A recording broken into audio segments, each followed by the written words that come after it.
So welcome to Holy Saturday's thoughts and readings. And as I've been pondering today the events of Good Friday and wondering what the disciples thought and felt at that time, and perhaps for them there was this sense of how could they put to death someone who only ever gave love and healing and returned nothing but gentleness, kindness and compassion.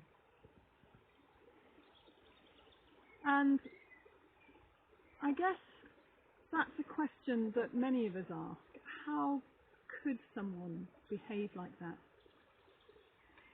And it's interesting, one of the big questions after the Second World War was, how could the Germans behave in such a way to the Jews? How could anybody behave like that to other human beings? And there was a very interesting experiment called Milgram's experiment. If you've done psychology, you'll know it well, but look it up otherwise. And Milgram set up an experiment whereby he got authority figures to ask members of the public to administer an electric shock to who they thought was a student wanting to learn, but it was in fact an actor.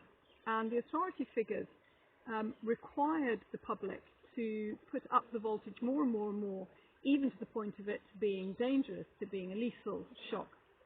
And what they found was, because it's an authority figure, people obeyed.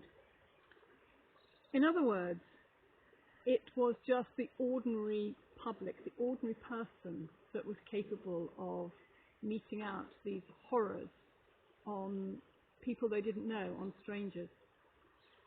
And so one of the truths that experiment showed, but actually all spirituality knows, is that we are actually all capable of such horrors.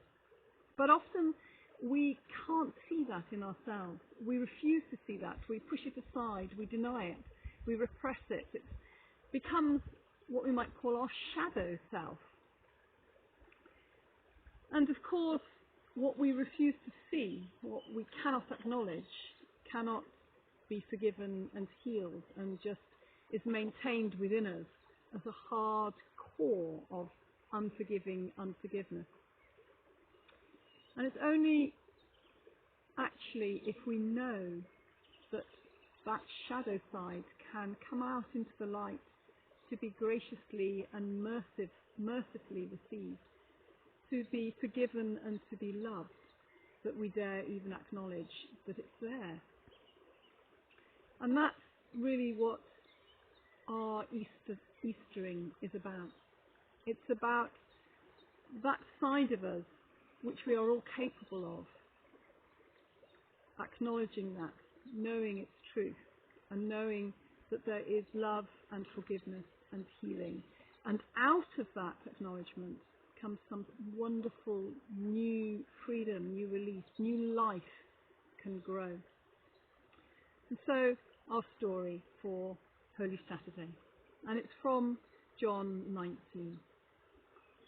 So after these things happened, Joseph of Arimathea, who was a disciple of Jesus, although one in secret for fear of the Jews, went to Pilate and asked if he might have the body of Jesus. And so they took the body of Jesus and they wrapped it in linens mixed with spices, as was the custom of the Jews. And that now there was a garden in the place near where he'd been crucified. And in the garden was a tomb, and that tomb had never been used. No one had laid there. And because it was the day of the Jewish preparation, and the tomb was near, they laid Jesus there. Go well.